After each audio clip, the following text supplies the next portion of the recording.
Torment Tides of Numenera is to Planescape Torment what Attack of Clones is to The Empire Strikes Back. At core it is decent and competently written story-driven CRPG, set in post-apocalyptic Numenera, being one of more original and fresh worlds in gaming. The setting, however, is the only inspired or unique aspect of the game.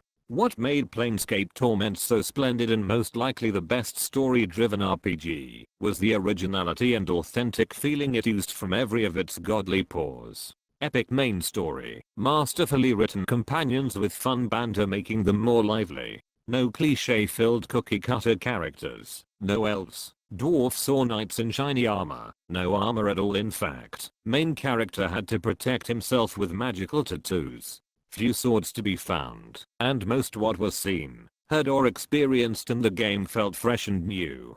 Story in PSG was about amnesia suffering person learning about own forgotten past, exploring large city filled with gateways and strange factions, while trying to stave off some kind of shadow beings hunting him.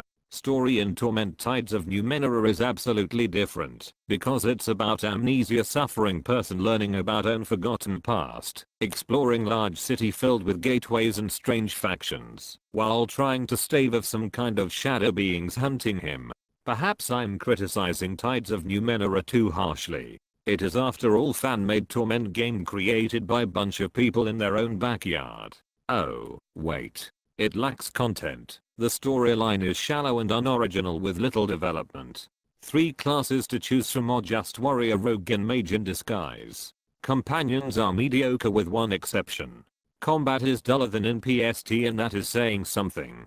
Game happened to crash several times during it, and when facing against large number of foes, it slows down to snail's pace giving enough time to make cup of tea while waiting for enemies to kindly end all of their respective turns. Not all is wrong about the Tides. Most of the time it offers multiple ways to resolve situations and quests giving choice to avoid most of the fighting. Environment looks and sounds charming with access to as much information about the world and its history through interaction with objects, dialogues, and visions. Torment Tides of Numenera is decent CRPG that on its own is just slightly below games like Tyranny or Pillars of Eternity, and it is capable of giving you 20 to 40 hours of entertainment. The greatest burden for it is indeed its own name. If you want to experience something on the level of Planescape Torment, then go play Planescape Torment.